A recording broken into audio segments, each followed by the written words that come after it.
میں شیخ سید حاضر ہوں علم و آگہی کا سفر لے کر FM 105 پر اور اپنے مہمانوں کے ساتھ. میرے ساتھ ہیں ایما معیز، حمد صدیقی، زہرا سوم جی اور سدرا احمد. شکریہ آپ لوگوں کے آنے کا. آج ہم بہت سے موضوعات پہ بات کریں گے، لیکن اس سے پہلے کہ ہم اپنے موضوعات پہ جائیں، سدرا کا ذکر ہم نے پچھلے پروگرام میں کیا تھا، اگر آپ لوگ کو یاد ہو. سدرا ڈاکٹر ہیں، میرے ساتھ کام کرتی ہیں، اور پچھلی دفعہ جس ہماری کلائنٹ نے ہمیں فون کر کے اپنے حالات کے بارے میں بتایا تھا، وہ اس کلائنٹ کا میں نئے سننے والوں کو یاد دلا دوں کہ وہ میری وہ مریضہ تھیں جو میرے پاس آئی تھیں 7-8 سال پہلے. ان کا ہم نے ایک چھوٹا موٹا سا آپریشن کیا تھا. اس کے بعد سے ان کو یہ مسئلہ چل رہا تھا. مسئلہ تو اس وقت بھی چل رہا تھا، لیکن اس وقت وہ مکمل طور پر آگاہ نہیں تھی کہ ان کے ساتھ کیا ہو رہا ہے. اور اب یہ بہت دنوں بعد میرے پاس آئیں اور مسئلہ تقریباً وہی چل رہا تھا. وہ ڈپریس تھیں. تو میں نے سدرا کو بولا کہ سدرا ہمیں انہیں اپنے ہاسپٹل میں رکھنا چاہیے اور اس کے بعد ہم ان سے کچھ بات چیت کریں گے. تو سدرا یہ بتائیں کہ یہ جب آئی تھیں ہمارے پاس تو میں نے آپ کے پاس ان کو بھیجا. تو میں نے جب ان کو بھیجا تھا تو وہ کافی ڈپریس تھیں، اور تھوڑے دنوں بعد جب آپ نے ان کو مجھے بتایا کہ وہ آ گئی ہیں، ہم ان سے ملے، تو وہ کافی خوش تھیں. تو آپ کے خیال میں ایسی کیا بات ہوئی تھی جس سے ان کی زندگی کا ایک زبردست قسم کی تبدیلی آئی تھی؟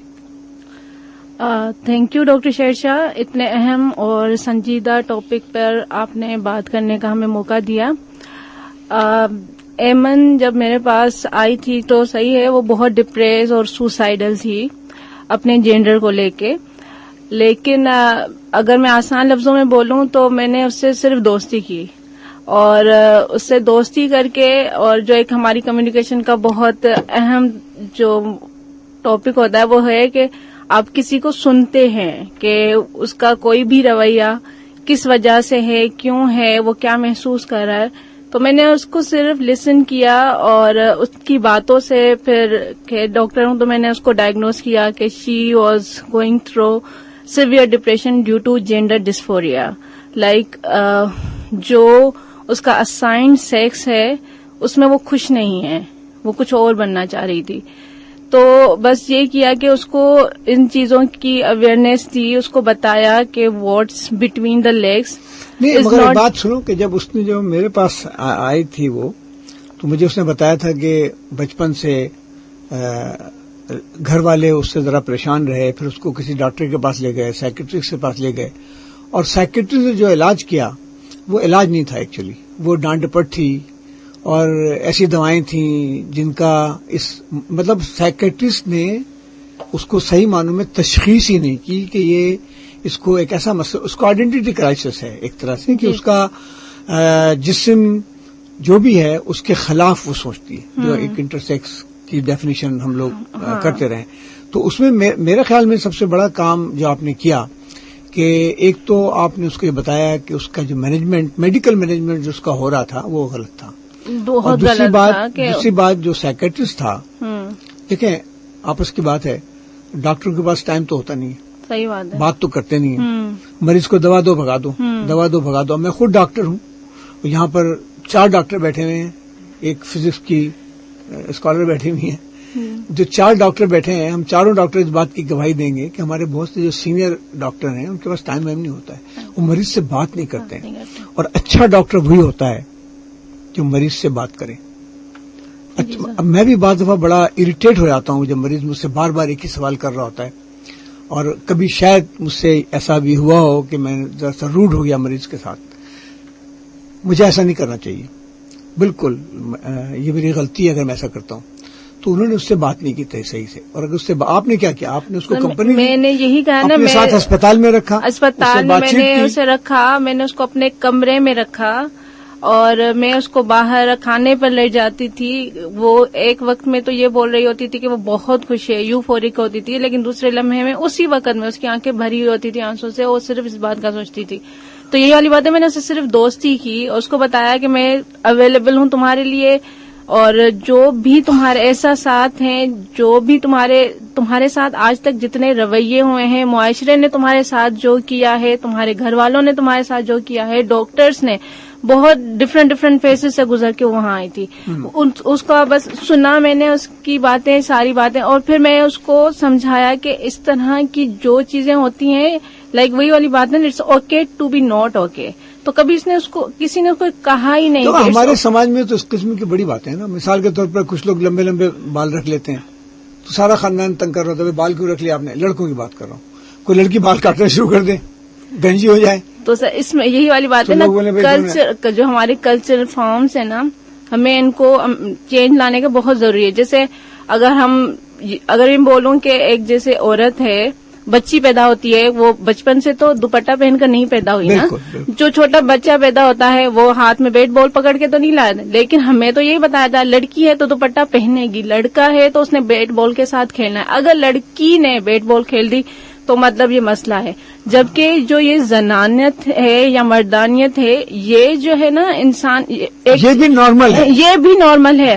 اور ایک چیز ہوتی ہے نا bio essential, I think psychiatrist نے جو مس کیا نا، بایو اسینشل یہ ہوتا ہے کہ آپ کے اندر جو بھی رویے ہیں، جو بھی حالات ہو رہے ہیں نا، اس کو آپ کلچرل کے ساتھ کیسے کبھی میچ کرتے ہو، کبھی مس میچ کرتے ہو، تو اس کو ایک بیلنس لاتے ہیں آپ. بڑی اچھی بات چیت ہو رہی ہے. میرے خیال میں کچھ لوگ سوال کرنا چاہیں یا کمنٹ دینا چاہیں تو آپ ذرا بتا دیں کہ کیسے کمنٹ دیں، کیسے سوالات کریں. بالکل، بہت شکریہ ڈاکٹر شیرشاہ. ہمیں میسج کرنے کے لیے اپنے میسج کی ایپ پہ جا کے ہاٹ لکھیں اور اپنا پیغام لکھیں، اسپیس کے بعد اپنا نام اور شہر ضرور لکھیے گا اور 8881 پہ بھیجے گا. ہم آپ کا پیغام اور سوال ضرور اس میں شامل کریں گے. آپ کوئی بات سوال کرنا چاہتی ہیں اس طرح سے؟ میں بس یہ سوال کرنا چاہتی ہوں کہ آپ کو کتنی دن لگے تھے ان کو اسٹیبلائز کرنے میں؟ دن ایکچولی وہ آئی تھی میرے پاس 3 دن کے لیے، لیکن الحمدللہ ودن 24 آورس میں نے اس کو جو ہے نا کانفیڈینس اس کو ہو گیا. ہاں، اس کو مجھ پہ اتنا کانفیڈینس ہو گیا تھا کہ وہ باتیں جو کبھی اپنی امی کو بھی نہیں شیئر کر سکتی تھی، اس نے وہ مجھ سے شیئر کی.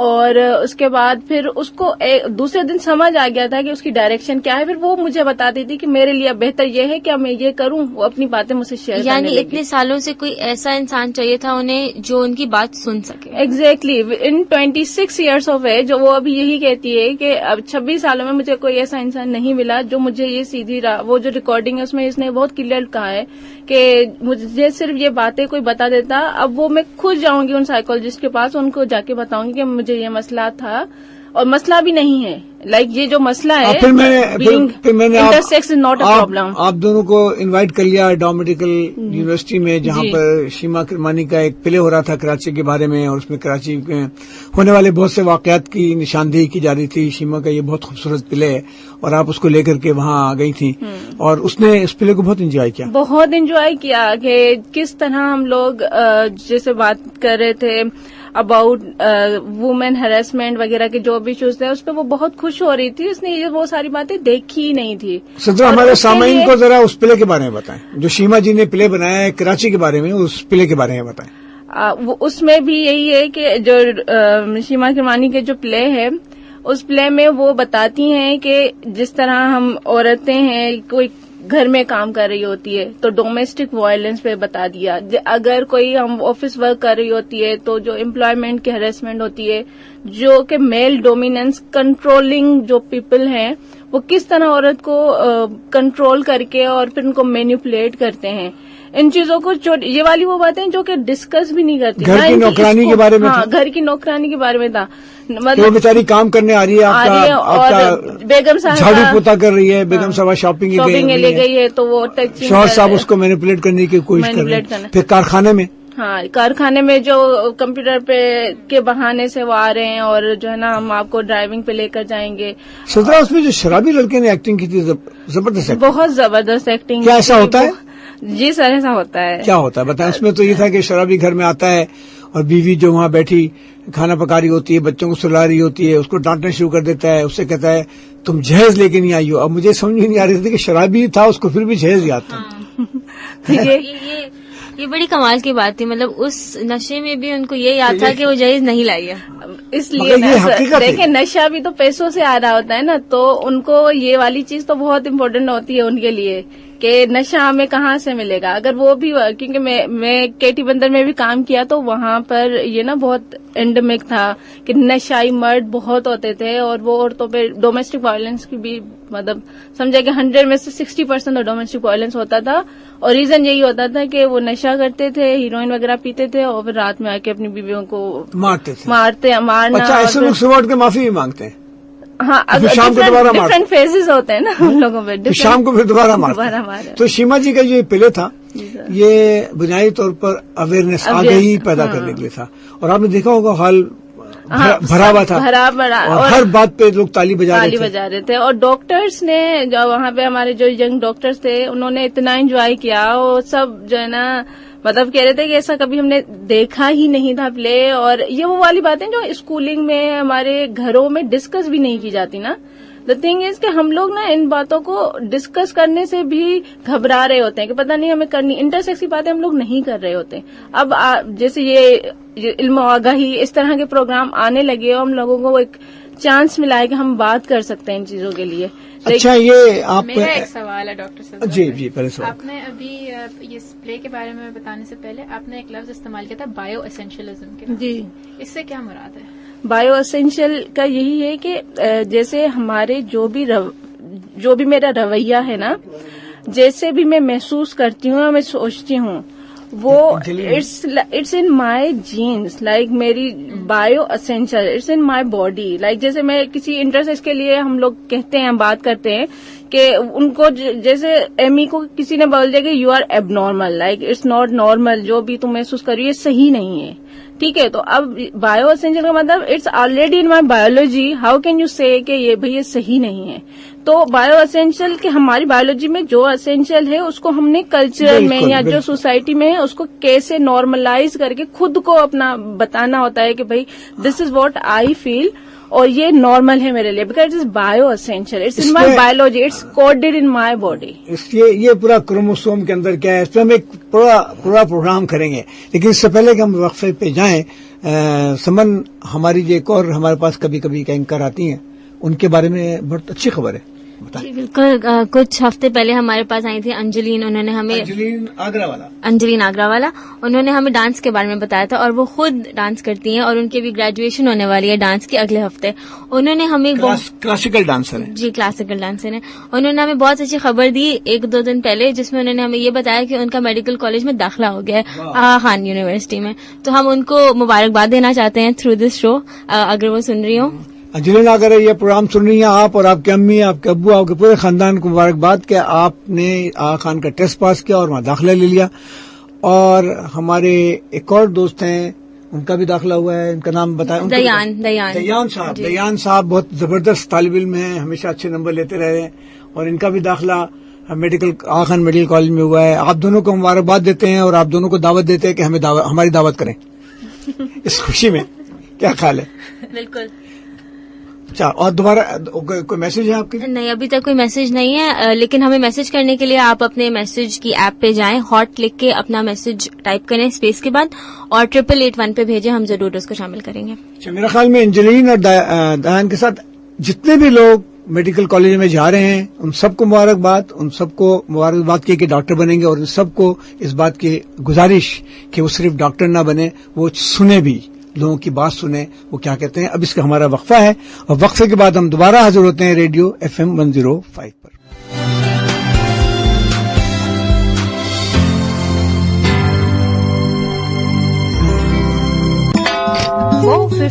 PM. This time check is brought to you by Phoenix laga aur bhul ja, Phoenix laga aur bhul ja.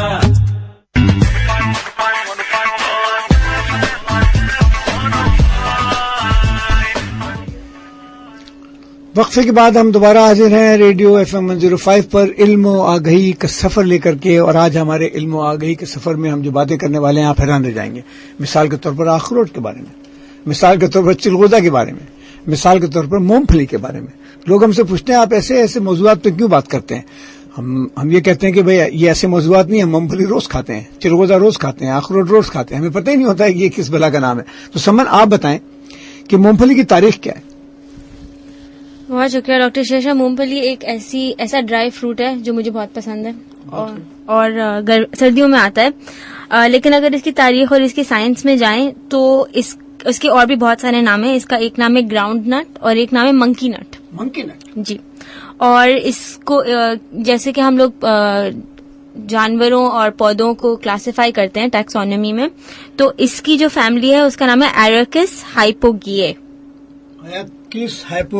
جی بالکل. اور یہ ایک طرح کا لیگیوم ہے جس کا مطلب یہ ہے کہ اس پلانٹ کی پرائمری چیز جو ہم استعمال کرتے ہیں وہ اس کا بیج ہے, تو اس کو لیگیوم کہتے ہیں.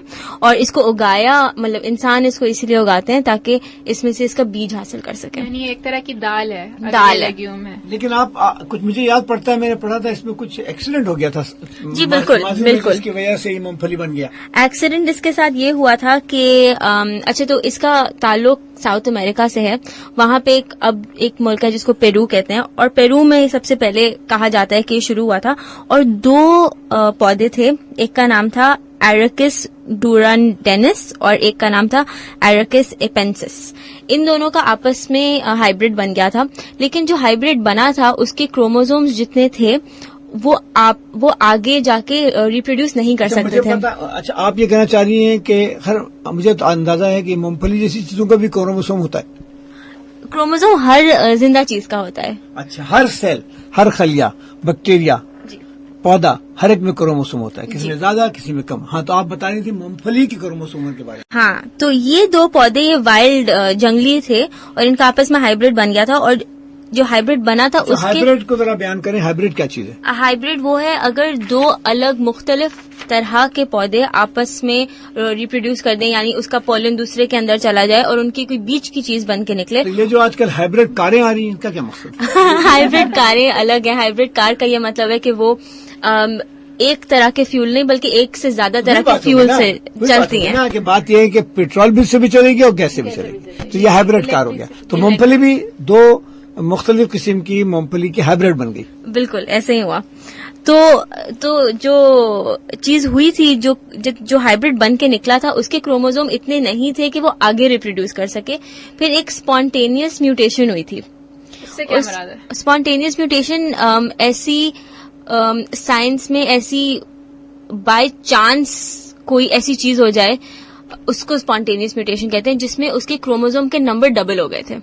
جتنے اس کے کروموزوم اس ہائیبرڈ کے تھے اس سے ڈبل ہو گئے تھے ان دس اسپونٹینیس میوٹیشن. اس کی وجہ سے یہ ریپروڈیوس کر سکتا ہے. اس کے پہلے 20 کروموزوم ہوتے تھے تو اب 40 ہو گئے تھے. جی مجھے یاد نہیں ہے کتنے ہوتے تھے, میں نے لکھا تھا لیکن اب میں بھول گئی ہوں.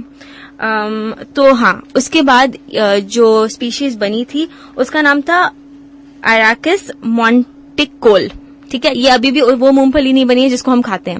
اس کے بعد اس والی اسپیشیز کو بہت زیادہ فارم کیا گیا تھا, کلٹیویٹ کیا گیا تھا تھرو آرٹیفیشل سلیکشن. اور آرٹیفیشل سلیکشن کی ہم نے پہلے بات کی ہوئی ہے. اس میں یہ ہوتا ہے کہ ہم اگر کوئی کسی چیز کی کھیتی باڑی کریں, اس میں سے سب سے اچھا پودا نکال لیں گے اور صرف اس کی بیج آگے جا کے بوئیں گے تاکہ اگلی فصل میں سارے اچھے پودے نکلے. اس میں سے سب سے اچھا پودا نکالیں گے اور اس کی بیج سے اگلی فصل اگائیں گے. اس کو ایک طرح سے آرٹیفیشل سلیکشن کہتے ہیں. تو اس طرح سے یہ پودا بنا, اور اس کا یہ مینلی اس کا تعلق ہے ساؤتھ امریکہ سے, خاص طور پہ پیرو, ایکواڈور, برازیل, پیراگوئے اور یوروگوئے سے. تو اگر ہم لوگ اس کی بات تھوڑے سے اگر اس کی اسٹیٹسٹکس کی بات کریں تو دنیا میں 44 ملین ٹنز آف مونگ پھلی ہر سال پروڈیوس ہوتا ہے. 44 ملین ٹن, وہ اتنی مونگ پھلی آپ کھا جاتے ہو؟ ہم سب مل کے. اور سب سے زیادہ اس کو گرو کیا جاتا ہے چائنا میں. 36% مونگ پھلی چائنا میں گرو ہوتی ہے, اس کے بعد انڈیا, اس کے بعد نائجیریا, سوڈان اور اس کے بعد امریکہ میں. اچھا, اور مزے کی بات یہ ہے کہ اس کا جو نام ہائپوگیے ہے, جو آج کل کی مونگ پھلی کا نام ہے, اس کا اصل میں مطلب ہے کہ کوئی ایسی چیز جو زمین کے نیچے گرو ہوتی ہو.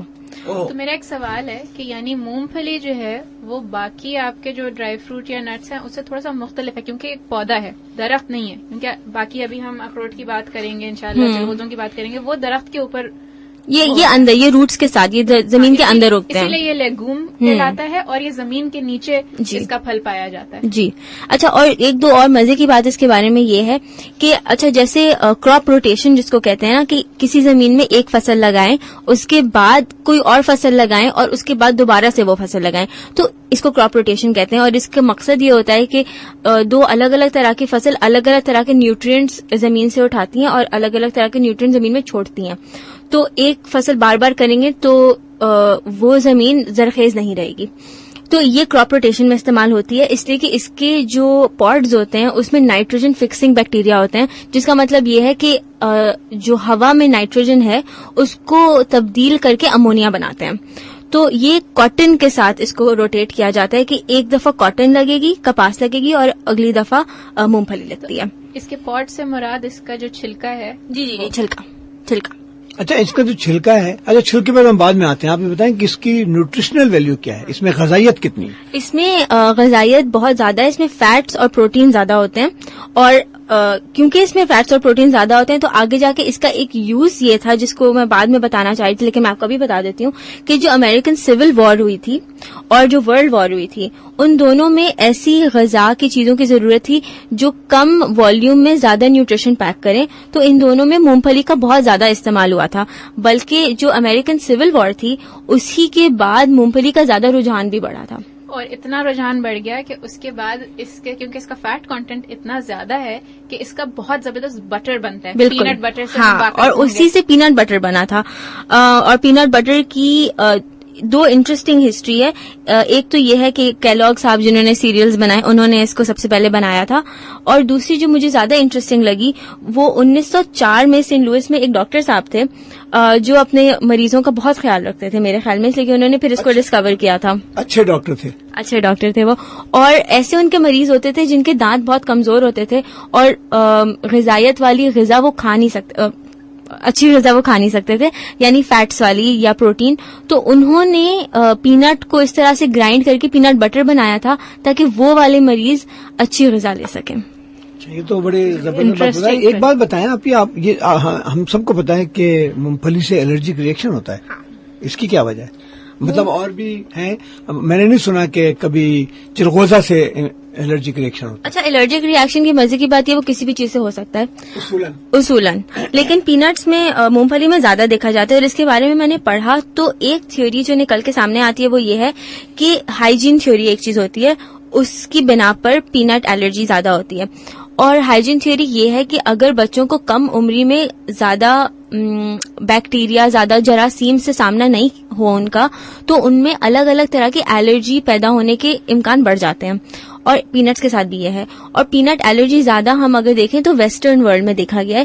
جو ایشین یا افریقن کنٹریز ہیں وہاں پہ پینٹ الرجی اتنی نہیں ہوتی, اور جو ویسٹرن ممالک ہیں وہاں پہ پینٹ الرجی 0.6% ہے, یعنی 200 بچے میں ایک کو ضرور ہوگی. تو اس کا مطلب یہ ہے کہ ہم نے کیونکہ گٹر کا پانی پی کر کے جوان ہوئے ہیں تو ہمیں بہت کم خطرہ ہے کہ ہمیں کوئی الرجی ہوگی. کیا خیال؟ اور یہ بھی کہتے ہیں, اور اس میں یہ بھی تھا کہ اگر پینٹ کا ایکسپوجر بچوں میں کم عمری میں کرا دیا جائے تو پینٹ الرجی کے چانسز بہت کم ہو جاتے ہیں. ایک بات امپورٹنٹ یہ ہے کہ آپ نے بتایا کہ اس میں فیٹ بہت ہے, تو یہ فیٹ کس قسم کا ہے, اچھا والا برا والا؟ یہ فیٹ اچھا والا فیٹ ہے. کوئی بھی فیٹ جو پلانٹ بیسڈ ہوتا ہے وہ عام طور پہ اچھا ہوتا ہے, اور جو بھی فیٹ اگر میٹ بیسڈ ہوتا ہے تو وہ اس کے مقابلے میں اتنا اچھا نہیں ہوتا ہے. لیکن تب بھی مسئلہ یہ, مونگ پھلی جب ہم کھانا شروع کرتے ہیں تو ہمارا ہاتھ نہیں رکتا ہے, اور کسی بھی چیز کا بہت زیادہ کھانا آپ کے لیے اچھا نہیں ہوتا ہے. آج ہم نے کیونکہ مونگ پھلی کی بات کی ہے تو مجھے پینٹ بٹر بہت پسند ہے. میں یہ سب کو, اور میں نیدرلینڈز میں رہی ہوں, اور دنیا کا سب سے اچھا پینٹ بٹر جو ہے وہ انڈونیشیا میں پایا جاتا ہے. انڈونیشیا میں پایا جاتا ہے؟ اچھا. کیونکہ ان کا جو کھانے کا کلچر ہے پورا, اس میں ان کے زبردست قسم کے پینٹ ساسز ہوتے ہیں, ستے ساس کے نام سے ہوتا ہے. وہ نمکین کھانے میں بھی پینٹ بٹر کا بہت استعمال کرتے ہیں, لیکن اس میں چینی نہیں ہوتی ہے. اچھا, تو ان کی زندگی پینٹ یعنی مونگ پھلی کے گرد گھوم رہی ہے. جی, مونگ پھلی کے گرد گھومتی ہے. اور کیونکہ جو ڈچ تھے انہوں نے اتنا وقت گزارا تھا انڈونیشیا میں کہ انہوں نے بھی اپنا لیا اسے, مونگ پھلی کو اپنا لیا. اچھا, اور آپ نے ڈچ کی بات کی تو مونگ پھلی کو ہم نے بات کی ساؤتھ امریکہ میں یہ پائی جاتی تھی سب سے پہلے. تو جب اسپینش لوگ گئے تھے تقریباً 1500 AD میں, تو وہاں سے اسپین سے وہ لوگ گئے ساؤتھ امریکہ, وہاں انہوں نے پینٹ ڈسکور کیا کہ یہ بھی کوئی چیز ہوتی ہے, اور وہ اپنے ساتھ واپس اس کو یورپ, ایشیا اور افریقہ لے کے گئے. اور اس کے بعد افریقہ سے جب لوگ نارتھ امریکہ گئے تو اس کے بعد نارتھ امریکہ پہنچا, جو ساؤتھ امریکہ سے نارتھ امریکہ تھرو ایشیا, افریقہ اور یورپ پہنچا تھا. ہاں, یہ مزے کی ایک بات تھی. اور اس سے بھی پہلے کیونکہ ہم نے بات کی کہ پیرو میں وہ ہوتا تھا, تو جو سب سے پرانا مونگ پھلی، سب سے پرانی مونگ پھلی جو ملی ہے وہ 7,600 سال پرانی، اس کا ایک شیل ملا ہے اور وہ پیرو میں ملا ہے. اور مجھے عجیب سی بات لگی کہ 7,600 سال سے وہ ختم نہیں ہوا. تو اس کی ایکسپلینیشن یہ تھی کہ پیرو میں وہ جگہ بہت سوکھی، بہت ڈرائی کلائمیٹ ہے، تو وہاں پہ چیزیں آسانی سے خراب نہیں ہوتی ہیں، اس وجہ سے یہ کسی طرح سے پرزرو ہو گئی تھی. تو بس یہی تھا، یہ بات یہ جو 7,000 سال پرانی مونگ پھلی تھی وہ یہ موجودہ مونگ پھلی جیسی تھی یا نہیں، اس کا شیل موجودہ مونگ پھلی جیسا تھا، لیکن اندر تو وہ نہیں ہوگا جو وہ تو کھا لیا گیا ہوگا. نہیں، وہ تو اس طرح سے ہوگا نا جو مونگ پھلی آپ بتا رہے ہو کہ وہ ملٹیپل مرحلوں سے گزر کر کے اس جی وہ تھی. اچھا، اور مونگ پھلی ان لوگوں کے کلچر میں بہت امپورٹنٹ پارٹ تھا، کیونکہ اس وقت کے جو لوگ تھے ان کا نام، ان کو انکن کہتے تھے، اس سویلائزیشن کو، اور وہ اپنے جو مردہ ہوتے تھے ان کو ممیفائی کرتے تھے، اور جب ممیفائی کر دیتے تھے ان کے ساتھ وہ مونگ پھلی کو بھی ساتھ ممیفائی کرتے تھے، دفنا دیتے تھے کہ ان کی اگلی زندگی میں مونگ پھلی ان کی غذا بنے گی. بالکل ایسے ہی جیسے کہ فرائن مصر جو ہیں ان کے احرام میں بے شمار کھانے پینے کی چیزیں، یہاں تک کہ غلاموں کو بھی رکھ دیا جاتا تھا کہ جب یہ جاگیں گے تو یہ غلام ان کے کام آئیں گے. آپ دیکھیں کہ دنیا کی جو معلوم تہذیب ہے کئی ہزار سال، اس کئی ہزار سالہ تہذیب میں پتہ نہیں کیا کیا کس طرح سے ہوتا رہا ہے. سمر، آپ نے تو بہت بڑی محنت کر کے مونگ پھلی کے بارے میں اتنی معلومات جمع کر لی ہیں، اور آپ کو تو مونگ پھلی ایوارڈ دینا چاہیے. Thank you very much. ہاں، میں ضرور قبول کروں گی مونگ پھلی ایوارڈ. لیکن مزے کی بات ہے، جب میں اس کی ریسرچ کری تھی اتنی ساری ویب سائٹس ہیں جو صرف مونگ پھلی کی ہسٹری بتاتی ہیں. ایک امریکن کاؤنسل آف پینٹس بھی ہے جس کا مجھے پتا چلا. بالکل. اچھا، امریکن لوگ پینٹ کا بھی کونسل بنا لیتے ہیں. آپ کچھ کہنا چاہ رہی ہیں؟ سر میں کہہ رہی ہوں ان کے لیے آج 1 کلو مونگ پھلی لے لیں. 1 کلو کیوں بھائی، 10 کلو کیوں نہ لیں؟ کیونکہ جب اچھا ہمارے ملک میں مونگ پھلی کھائی جاتی ہے سردی کے زمانے میں بہت، کیونکہ وہ گرما گرم جب نکلتی ہے تو اس کو کھانا اچھا لگتا ہے میرے خیال میں. آپ کا کوئی سوال مونگ پھلی کے بارے میں؟ بس میں یہی کہنا چاہوں گی کہ اگر آپ کو اچھا پینٹ بٹر کھانا ہے تو آپ امریکن پینٹ بٹر نہ لیں، اس میں بہت چینی ہوتی ہے. اور اگر آپ کبھی نیدرلینڈ، اچھا امریکن پینٹ بٹر بغیر چینی کی نہیں ملتی ہے؟ ان لوگ کے یہاں ہر چیز کا بہت زیادہ چینی کے ساتھ تعلق ہوتا ہے، تو ان کو چینی کے بغیر رہا نہیں جاتا ہے. اچھا، انڈونیشین چینی ڈالتے ہیں؟ انڈونیشین نہیں، وہ تو اپنے نمکین کھانوں میں بھی اس کو استعمال کرتے ہیں، اور ڈچ نے اسی طرح سے وہاں سے تو لیا. بیسیکلی بٹر تو نیوٹرل ہوا نا، نہ اس میں چینی ہوتی ہے نہ اس میں نمک ہوتا ہے. اس میں آپ چاہیں تو حلوہ پکا لیں اور چاہے تو کوئی سالن پکا لیں. بلکہ میں اپنا پینٹ بٹر اسپریڈ جو بناتی ہوں میں اس کو کھجور کے ساتھ بناتی ہوں. میں خود ہی جو ہے وہ یہ مونگ پھلی کو روسٹ کر کے اس کو گرائنڈ کر کے پھر اس میں کھجور ڈال کے اس کو بلینڈ کر کے. اچھا، ہم کو پتہ چلنا چاہیے کیسا ہوتا ہے یہ. انشاءاللہ. آج کل گیس کا تھوڑا مسئلہ ہوا ہے تو روسٹ کرنا مشکل ہے، بٹ آپ کو جیسے ہی اس بات کا موقع لگے کہ آپ ہمیں بتا سکیں تو ہمیں خبر کیجیے، ہم چاروں حاضر ہو جائیں گے اور دیکھیں گے کہ پینٹ بٹر کیسا ہوتا ہے اور کیسے کھاتے ہیں. اور ہمارے وقفے کا لمحہ آ گیا ہے اور ہم حاضر ہوتے ہیں دوبارہ تھوڑی دیر کے بعد FM 105 پر علم و آگہی کا سفر لے کر.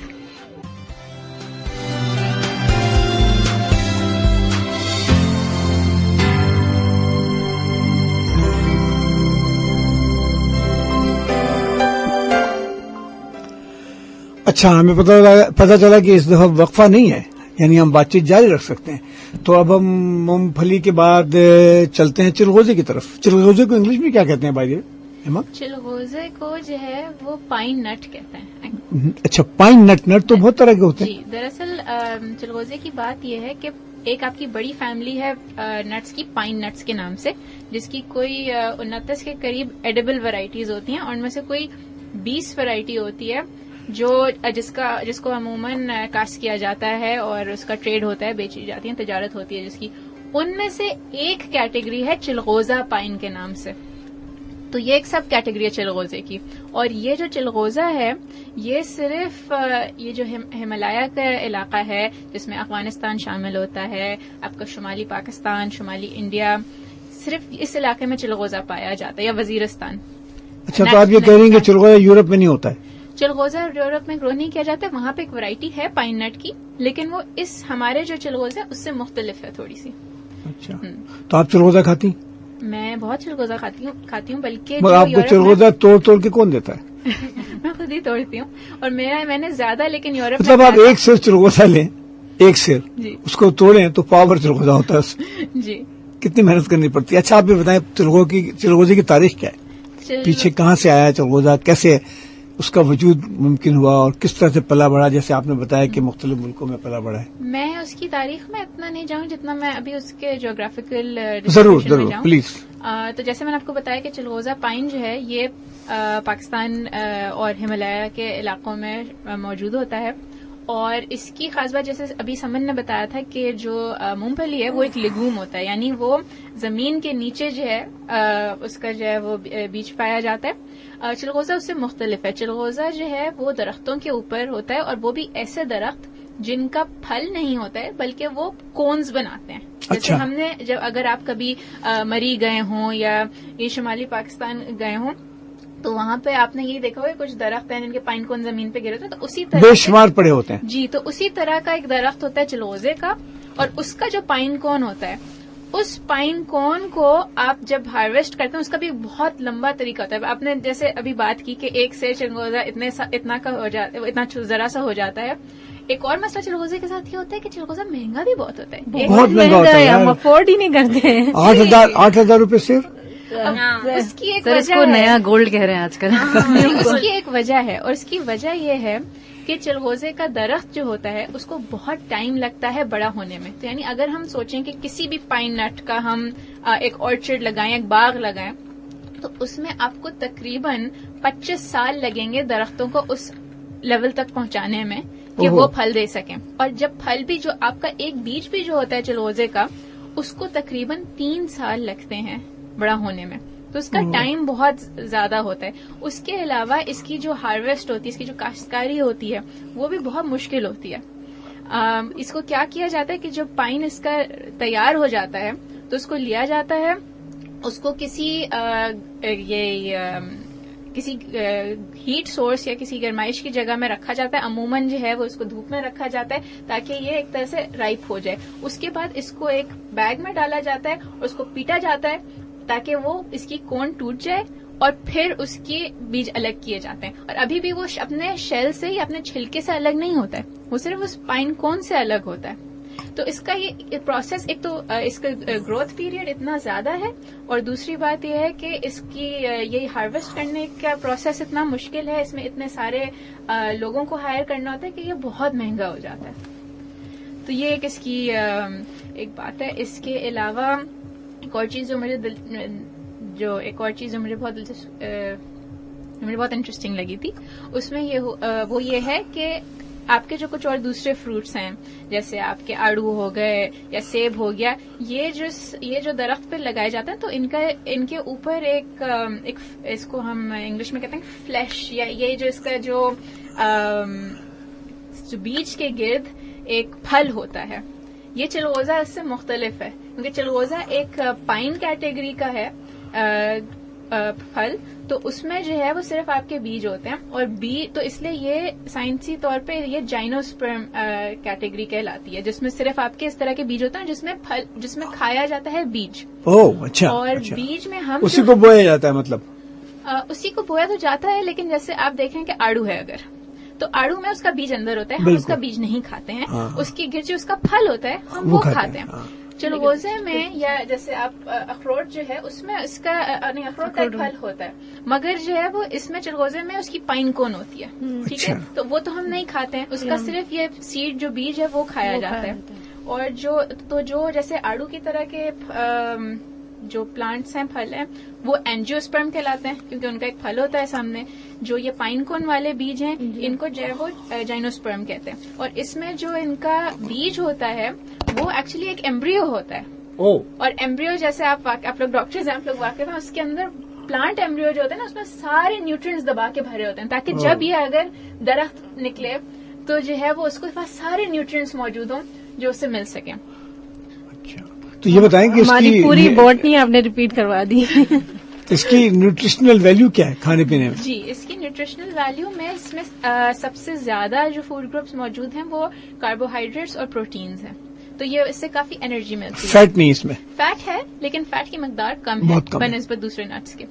اور اس کے علاوہ اس میں کافی سارے وٹامنز ہیں جیسے وٹامن اے ہو گیا, وٹامن سی کی بھی ایک مقدار ہے, ای کے, اور بہت سارے منرلز ہیں اس میں، کیلشیم ہے، میگنیشیم ہے، کاپر ہے، زنک ہے، آئرن بھی ہے. تو یہ کافی ایک مفید پھل ہوتا ہے، لیکن مہنگا بہت ہے، بہت مہنگا ہے. اس لیے ہمارا تو سر مقصد ہی یہ ہے کہ پیسے اتنے کمانے ہیں کہ چلگوزے سستے لگیں. یہ تو آپ کا بہت بڑا ٹارگیٹ لگ گیا بھائی، اتنے پیسے کمانے کے چکر میں نہ پڑے، اچھا ڈاکٹر بنے صرف. سر یہ نا بہت مشہور ممی ہے جو سب. اچھا یہ کہتے ہیں، یہ اچھا وہ کہتے ہیں کہ اگر آپ چلگوزہ جب سستا لگنے لگے تو اس کا مطلب یہ کہ آپ بہت اچھا. Definition of rich. Definition of rich. اچھا. بلکہ جو پائن نٹس تھے تو اٹالین کھانے میں ایک شاید آپ لوگوں نے سنا ہو پیسٹو ساس. پیسٹو، ہاں بالکل. تو وہ جو ساس ہوتا ہے، ایک تو اس میں بیزل ڈلتا ہے جو ایک طرح کی تلسی ہوتی ہے، لیکن جو اس کا جو پرائمری انگریڈینٹ ہے، جو سب سے انفرادی انگریڈینٹ اس میں ہے، وہ ہوتا ہے پائن نٹ ان کا. اس کو بلینڈ کر کے جو ہے وہ ساس بنایا جاتا ہے. زبردست. اچھا، ان کا پائن نٹ بھی کیا ہمارے چلغوزے جیسا مہنگا ہوتا ہے؟ مہنگا ہوتا ہے لیکن اتنا نہیں مہنگا ہوتا جتنا چلغوزہ ہوتا ہے. اوکے. اچھا، میں جب چترال گیا تو وہاں کچھ لوگوں نے مجھے چلغوزہ دیا جو کہ کچا چلغوزہ تھا. اچھا. بالکل کچا تھا اور اس کو بڑا مزیدار تھا، بہت مزیدار تھا. وہ اس کی بھی بڑی ورائٹی ہوتی ہے، جب بالکل پکنے والا ہوتا ہے گرین گرین سا تو وہ بڑا ڈفرینٹ قسم کا اس کا مزہ تھا. ہاں. اچھا، اور بتائیں اس کے بارے میں، چلغوزہ سے متعلق کوئی روایات، کوئی کہانی، کوئی قصہ، اس کی معاشی سماجی ویلیو ہر چیز کی ہوتی ہے. جیسے پینٹ کا آپ نے بتایا، اس طرح سے شاید اس کی بھی کوئی سماجی ویلیو ہو. اس کی جہاں تک مجھے پتا ہے تو ایک تو وہ پیسٹو ہوتا ہے اور اس کو سیلڈز وغیرہ میں بہت پسند کیا جاتا ہے، خالی بھی کھایا جاتا ہے. میرے خیال میں افغانی پلاؤ ولاؤ کھایا ہے، اس کی چاہوں تو چلغوزہ چھڑکا ہوا ہوتا ہے. افغانی پلاؤ میں وہ صرف چلغوزہ نہیں ڈالتے ہیں، کیونکہ افغانستان میں ماشاءاللہ سے اتنی ساری نٹس کی ورائٹی ہے کہ وہاں پہ جو ہے وہ بادام کا استعمال بھی بہت زیادہ ہوتا ہے ان کے کھانوں میں، کشمش کا استعمال بہت ہوتا ہے. تو یہ کاجو کا بھی استعمال بہت کاجو کا ہوتا ہے. استعمال، ہر طرح کا نٹ جو ہے وہ وہاں پہ موجود ہوتا ہے. جو افسوس کی بات ہے کہ سب بہت مہنگے ہوتے چلے گئے. چاول بنایا، پلاؤ بنایا اور اس کے اوپر سارے نٹس کی چھڑکاؤ کر دیا. جی. اچھا، جیسے میں یہ بھی پوچھنا چاہوں گی کہ ہم لوگ جیسے وہاں ناردرن جاتے ہیں، ناردرن ایریاز چترال وغیرہ جاتے ہیں، تو وہاں پر یہ فروٹس اتنے مہنگے نہیں ہوتے، پر یہاں پر زیادہ مہنگے ہوتے ہیں. اور جب میں نے ان سے بات کی تھی کہ یہ جو اتنا زیادہ بن رہا ہے، تو کراچی میں جیسے ہم لوگ ہوتے ہیں تو ہمیں ملتا ہے آدھا پاؤ بھی ہمیں 8-10 ہزار کا مل رہا ہوتا ہے. تو وہ کہہ رہے تھے کہ سارا کا سارا ٹرانسپورٹ باہر جو ہوتا ہے. تو کیا اس کی کوئی اسٹڈی ہے کہ چلغوزہ کتنا پرسنٹیج باہر ٹرانسپورٹ ہو رہا ہے، ہمارے پاس کتنا آ رہا ہے؟ اس کے نمبرز ہیں اور آپ صحیح کہہ رہی ہیں. زیادہ تر جو ہے جو وزیرستان اور افغانستان میں ہوتا ہے، کیونکہ ڈیمانڈ اتنی زیادہ ہے یورپ میں اور وہ مارکیٹ زیادہ پروفیٹیبل ہے کہ زیادہ سے زیادہ وہاں لے جاتے ہیں، اور جو تھوڑا سا ناقص مال ہوتا ہے وہ پھر وہ کراچی بھیج دیتے ہیں. تو بات یہ ہے کہ اگر جو چلغوزہ یہاں پر وہ $8 کا بھیجیں گے، وہ وہاں پر $80 کا بکے گا، تو $8 کا پاکستان کیوں بھیجیں گے؟ $80 کا وہاں بھیجیں گے تو ان کے سماجی حالات، اقتصادی حالات بہتر ہوں گے. پورا جو دنیا ہے وہ معاشیات کے چاروں طرف گھوم رہی ہے. معاشی طور پر آپ اچھا کر رہے ہیں، برا کر رہے ہیں. اچھا، یہ بتائیں کہ چلغوزہ کا درخت کتنا بڑا ہوتا ہے؟ درخت ہوتا ہے، بیل ہوتی ہے، زمین کے اندر ہوتا ہے، کیا میں ہوتا نے ذکر کیا وہ ایک پائن نٹ وہ ہے؟ تنے ہوتے ہیں بڑے بڑے، اس کے بڑے بڑے تنے ہوتے ہیں اور اس کی جو ایک لمبائی ہوتی ہے مجھے ایگزیکٹلی یاد نہیں آ رہی ہے، لیکن وہ اچھا خاصا جو ہے وہ لمبا ہو جاتا ہے. مجھے میرا خیال میں ہم نے ہمارے جو شمالی علاقے ہیں وہاں پر ہم نے دیکھا ہے لمبے لمبے درخت ہوتے ہیں. بعض لوگ کہتے ہیں یہ چلغوزے کا. اچھا، میں نے سنا کہ چلغوزے کے درخت کی لکڑی بھی بڑی قیمتی ہوتی ہے، اس سے فرنیچر بنایا جاتا ہے، اس سے دروازے بنائے جاتے ہیں خاص طور پر. اس کی بارک، اس کی لکڑی، ہر چیز اس کی بہت مفید ہوتی ہے. لیکن مسئلہ یہی ہے کہ اس کو اس ہائٹ تک پہنچنے میں اتنا ٹائم لگتا ہے کہ اس وجہ سے بھی اس کی لکڑی مہنگی ہوتی ہے. ہاں، کیونکہ وہ مطلب زمین پہ گڑے گڑے ہی اس میں کچھ ایسی موسمی تبدیلیات کا سامنا کرنا پڑتا ہوگا کہ وہ مختلف قسم کا بن جاتا ہوگا. جیسے دیکھیں نا، لکڑی کی تو بڑی بڑی ویلیو ہے. دیار کی لکڑی ہے، یا کچھ لکڑیاں ہوتی ہیں جن پہ کیڑا لگتا ہی نہیں ہے، اور کچھ لڑکیاں ہوتی ہیں جن پہ فوراً دیمک لگ جاتا ہے. تو وہ جو دیمک لگ جانے والی لکڑی ہے اس کے مقابلے میں برما ٹیک کی زیادہ ویلیو ہوتی ہے. اس میں کوئی خاص بات ایسی ہوتی ہوگی کہ وہ چلتا ہوگا. اسی لیے مجھے کسی نے کہا کہ فرنیچر بنانے میں چلغوزہ کی لکڑی کا بڑا کمال ہے، کیونکہ اس میں یہی ہوتا ہے کہ دیکھیں ابھی جو ہماری مارکیٹ ہے جس طرح سے جو لکڑی استعمال کی جاتی ہے سستا فرنیچر بنانے کے لیے وہ ایسی ہوتی ہے, وہ ایسے درخت کی ہوتی ہے جو 1 یا 2 سال یا 3 سال کے اندر ایک اونچائی تک پہنچ سکے. یہ جتنی بھی آپ اچھی لکڑیوں کی بات کریں اس کے درخت کو بہت ٹائم لگتا ہے گرو کرنے میں, تو اس وجہ سے اس کی ویلیو بھی بہت بڑھ جاتی ہے.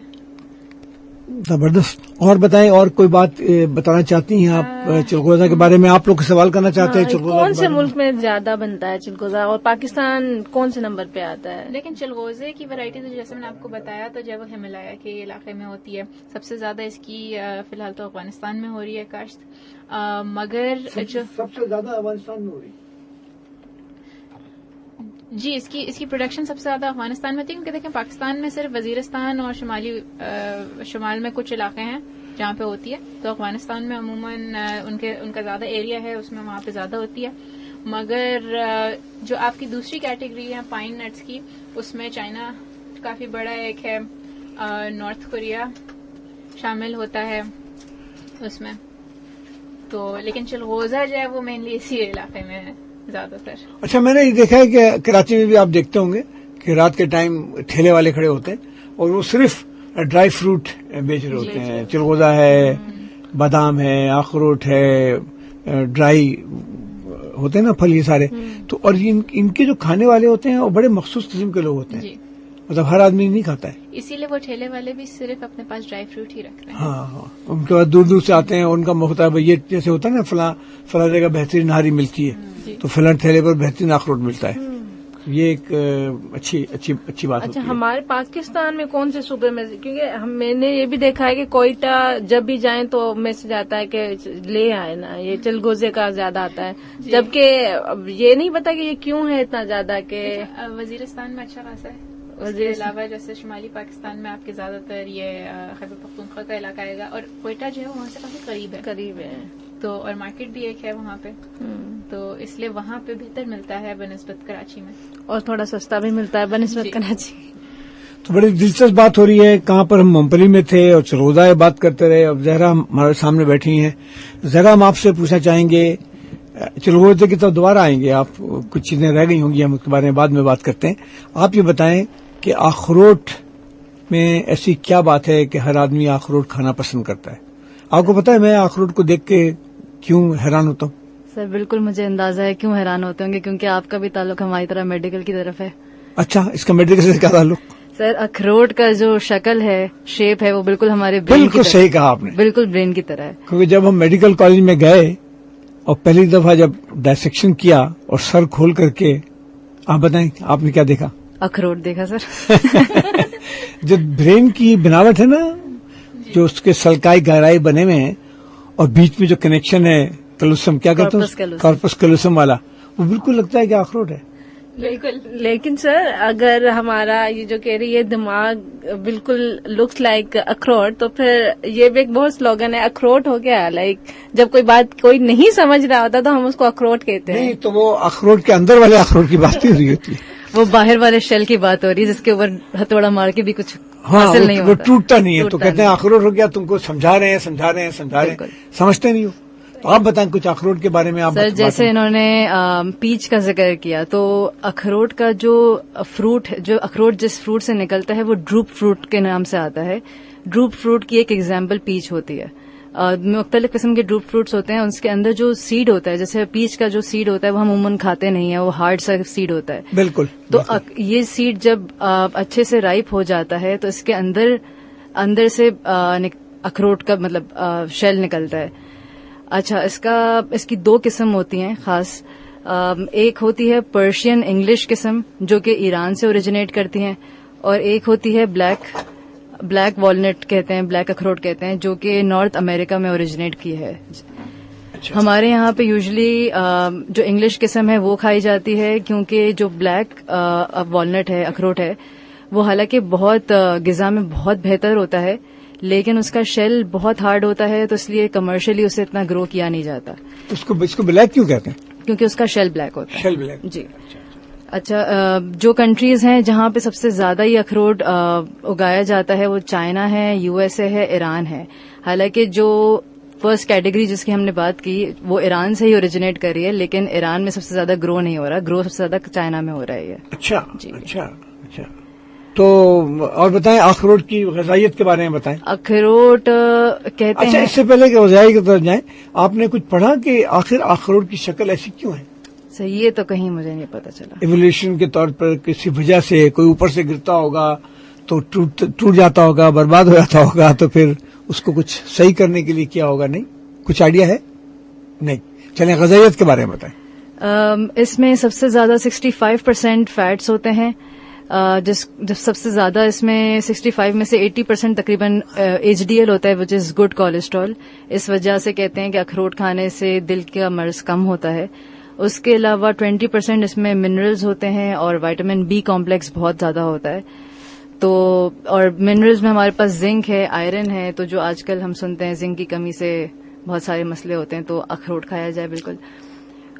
اس میں سب سے ایک خاص بات یہ ہے، آئی تھنک سارے شاید ڈرائی فروٹس کی ہوتی ہوگی، لیکن اخروٹ کی بھی خاص کر یہ ہے کہ اس کو اسٹوریج کے لیے ٹیمپریچر ایک خاص قسم کا چاہیے ہوتا ہے. اچھا. تو لیس دین 25 ڈگریز ہونا چاہیے اور ہوا میں تقریباً 70% سے کم نمی ہونی چاہیے. اس وجہ سے یہ کراچی میں گرمیوں میں تو بالکل بھی نہیں پایا جاتا اور سردیوں میں پایا جاتا ہے کیونکہ اسٹوریج آسان ہوتی ہے. لیکن اگر ہم اسے اسٹور کر لیں کہ ہم گرمیوں میں کھائیں گے تو پھر اس میں فنگس لگنے کا چانس ہوتا ہے، اور جو فنگس لگتا ہے وہ ایک ٹاکسن پروڈیوس کرتا ہے جس کو ہم ایفلوٹاکسن کے نام سے جانتے ہیں. جی، جو کہ کارسینوجینک ہے. بالکل بالکل. تو جب ہم دیکھیں کہ کوئی اخروٹ خراب ہو رہا ہے تو اسے بالکل استعمال نہ کریں. اس سے آپ کو کینسر کہے کا ہوتا ہے؟ سر لیور کینسر ہوتا ہے. لیور کینسر ہوتا ہے. یہ تو بڑا خطرناک چیز ہے. تو پیغام یہ ہے کہ جب بھی اخروٹ آپ توڑیں اور اس کو دیکھیں اور اس سے کسی خاص قسم کی بدبو آ رہی ہو یا رنگ اس کا مختلف ہو یا مزے میں خراب ہو تو اس کو فوراً استعمال نہ کرا جائے تاکہ آپ کو ایفلوٹاکسن نہ ملے اور آپ کینسر کا شکار نہ ہوں. بالکل. اور جب ہم لوگ اوپر ناردرن ایریاز گئے تھے تو وہاں کے جو لوکل لوگ تھے وہ ایگزیکٹلی اپنی انگلیوں میں کسی طرح اخروٹ کا جو شیل ہوتا ہے وہ عموماً ٹوٹتا نہیں ہے، ہم سے دانتوں سے بھی نہیں ٹوٹتا، اس کے لیے ہتھوڑی یا کچھ لینا پڑتا ہے. وہ اپنے ہاتھوں انگلیوں کے بیچ میں رکھتے تھے اور دوسرے ہاتھ سے کسی طرح پریس کرتے تھے کہ وہ اس انگلیوں کے نکلز میں ہی ٹوٹ جاتا تھا. اچھا. جی بالکل، مطلب سیف کریکنگ ہوتی. لائک جیسے مجھے اخروٹ پسند ہے، میں کھاتی ہوں، تو اس میں یہ ہوتا ہے جب بھی میں توڑتی ہوں نا میرا ٹوٹ جاتا ہے. لائک نیور سیف کریکنگ، ہمیشہ ٹوٹا ہوا ہوتا ہے، اندر سے ٹکڑوں میں مل رہا ہوتا ہے. تو وہاں پہ وہ انڈیکس فنگر تھم میں رکھتے تھے، وہ بھی پٹھان چترال کے لوگ تھے، اور مطلب پریشر پوائنٹ کوئی دیتے تھے اور وہ کھل جاتا تھا پورا، اور پورا جیسے لائک برین کی طرح پوری شیپ ہوتی تھی وہ. نہیں، بات یہ کہ آپ اخروٹ کے ساتھ ہی آپ پل کر جمع ہوئے ہیں تو پھر آپ کو پتا ہے کہ اخروٹ کا ویک پوائنٹ کہاں ہے، کہاں پر زیادہ انگلی دبانی ہے، کہاں پہ کیا کرنا ہے. بالکل. لیکن جب بھی آپ ناردرن ایریاز جائیں، چترال وغیرہ جب بھی جائیں، ان سے سیکھ لیں کہ یہ کیسے توڑا جاتا ہے. یہ تو زبردست بات ہے، کیونکہ میں ابھی ایک اخروٹ کا بیگ لے کے آئی تھی جو کوئی باہر سے وہ یہی ناردرن ایریا سے کسی نے بھیجا تھا، اور میرے جو نٹ کریکرز تھے جن کا مقصد ہی یہ تھا کہ اخروٹ توڑیں، وہ ٹوٹ گئے، لیکن اخروٹ نہیں ٹوٹا. اچھا. یہ کچھ ہوتا ہوگا شاید جو پک جاتے ہوں گے وہ زیادہ سخت ہو جاتے ہوں گے. ایک طریقہ ہوتا ہے ان کا ہولڈ کرنے کا، جہاں جو ویک پوائنٹ جس کی آپ بات کر رہے ہیں بالکل وہی ہے کہ ویک پوائنٹ کو پکڑ کے آپ نے پریس کرنا ہے تاکہ وہ بالکل اسی طرح. سر ہم نے اس کی نا پریکٹس بھی کی تھی وہاں پہ، 3-4 جو کر رہے تھے نا ان سے سیکھنے کی کوشش بھی کی تھی، انہوں نے سکھایا تھا. ایک ٹوٹتا پھر دھلتا نہیں، تو آئی تھنک اٹس وہی والی پریکٹس والی بات ہے. وہ اس کا تھا ایک پریشر پوائنٹ تھا، وہاں پر پریس لگانے سے وہ بالکل کمپلیٹ شیل کی طرح ہو رہا تھا، جو بہت اچھا، اور ہمیں ملتا ہی نہیں ہے ایسا کھانے کے لیے. ہم جب بھی توڑتے ہیں وہ سیف کریکنگ نہیں ہوتی. جیسے کہ چلغوزے کا بھی اور مونگ پھلی کا بھی ایک پوائنٹ ہوتا ہے جہاں سے آپ اس کو اگر کریں تو وہ اپنی فارم میں نکل بھی جاتا صحیح ہے. وہ جو چلگوزا ہے وہ بھی اس کو ٹوٹ کے ابھی تک نکلتا سمجھ ہے. نہیں آتا اس کو توڑنا ہے یا پیل کرنا ہے. چلگوزے کی بات کر رہے تھے سر، تو چلگوزے کا مزہ ہی یہ ہے کہ آپ اسے چھیل کے کھائیں، کوئی اور چھیل کے دے تو پھر اسے کھانے کا مزہ نہیں ہوتا. تو یہ مت کہیے گا کہ آپ اخروٹ بھی خود ہی چھیل کے کھانا چاہتے ہیں. بالکل نہیں. اخروٹ چھیلنے کے لیے ایک دادی کی ضرورت ہوتی ہے. ایک دادی کی یا کوئی آدمی ہو. لوگ دروازوں کے بیچ میں اخروٹ رکھ کے دروازہ بند کرتے ہیں، اخروٹ ٹوٹ جاتا ہے. سر مجھے اس پہ ایک واقعہ بھی یاد آ گیا. وہ بادشاہ مووی تھی، انڈین بادشاہ مووی ہے، تو وہ اخروٹ دیوار پہ مارتا ہے اور کہتا ہے اف شی لوز می تو اخروٹ نہیں ٹوٹے گا، اف شی ڈزنٹ لو می تو اخروٹ ٹوٹے گا. تو وہ شاہ رخ خان کی مووی ہے, تو وہ ڈائلگ اپنے زمانے میں بڑا مشہور ہوا تھا. وہ اب ہم جب بھی جیسے کوئی کام کریں تو اگر وہ کامیاب ہو جائے گا تو وہ اخروٹ آپ زور سے دیوار میں مارے, اگر وہ ٹوٹ گیا مطلب یہ کام ہو جائے گا, اور نہیں ٹوٹا اس کا مطلب نہیں ہوگا. تو یہ بھی ایک نا ٹرینڈ چلا تھا. یہ بتائیے کہ فلم میں کیا ہوا تھا؟ اس نے کہا تھا کہ اگر نہیں ٹوٹا تو شی لوز می. نہیں, اس کو لگتا تھا کہ شی لوز می, وہ لیکن وہ جو ہے نا اس کا نہیں ٹوٹا تھا. تو اس نے یقین کر لیا کہ نہیں she doesn't love me, but وہ کر رہی ہوتی ہے پیار. اس کا مطلب یہ کہ اخروٹ کا قصہ صحیح نہیں تھا.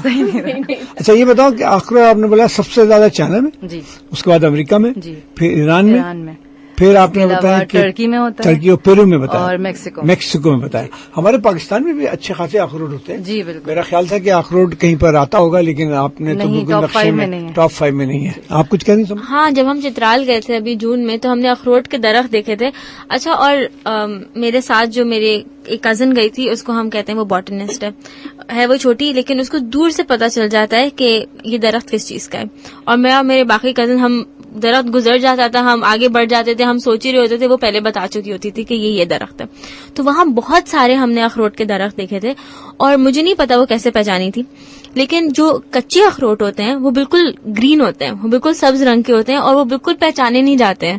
اور ہم لوگ نے کہا, کیونکہ ہم نے تو پہلی دفعہ اس طرح سے دیکھا تھا, تو ہم نے اس کو ایک کو توڑا اور درخت سے توڑا, اور پھر اس کو کھول کے دیکھا تو اس کے اندر جو دماغ کی شکل کی چیز جو نٹ بن کے آتی ہے وہ بالکل جیلی لائک تھی, اور بالکل کڑوی تھی. کھا کے بھی ہم نے دیکھا تھا, بالکل کڑوی تھی. اور مزے کی بات ہے, کیونکہ ہم ڈاکٹر تھے تو ہم اس کو سمجھ سکتے تھے, وہ ایسا لگ رہا تھا جیسے دماغ کا جو ٹیکسچر ہوتا ہے نا, گرے میٹر وائٹ میٹر, وہ تھا بھی گرے رنگ کا. تو وہ دماغ کی شیپ کا بھی تھا اور دماغ کے فارم میں بھی تھا. بہت ہمیں انٹرسٹنگ لگی تھی یہ بات. زبردست. اور بتائیں, اخروٹ کی کوئی ہسٹوریکل چیزیں ہیں, کوئی تاریخ میں اخروٹ کا کردار رہا ہے؟ تاریخ میں تو ایسا کچھ خاص رہا نہیں ہے. اس کا تعلق اسپین سے بہرحال رہا تھا. کیا اسپین میں یہ جو ہے اس کا اسپین جب یہی ورلڈ وار کے ٹائم پہ جو ہے نا اسپین میں یہ اگایا گیا تھا, لیکن ابھی ٹاپ 5 میں کہیں اسپین کا ذکر نہیں ہے. بالکل. چلیں, بڑی اچھی بات ہے آپ نے اخروٹ اور چلغوزہ اور مونگ پھلی کے بارے میں کی. میرے خیال میں سمن نے اس دفعہ میڈیکل کالج میں داخل ہونے والوں کے لیے کوئی گانا چنا ہے؟ میڈیکل کالج میں داخل ہونا, اور کیونکہ ہم نے نٹس کی بات کی اور وہ ہمارے شمالی علاقوں میں ہوتے ہیں, تو یہ ایک پشتو گانا میں نے نکالا ہے جو کوک اسٹوڈیو کا گانا ہے, لیکن ہے یہ پشتو میں. ضرور ہم پشتو گانا سنیں گے اور اخروٹ کا مزہ سوچیں گے. جی, اور یہ گانا ہے, اس کا نام ہے دلربا ناراضی بائی زیب بنگش اینڈ فاخر محمود.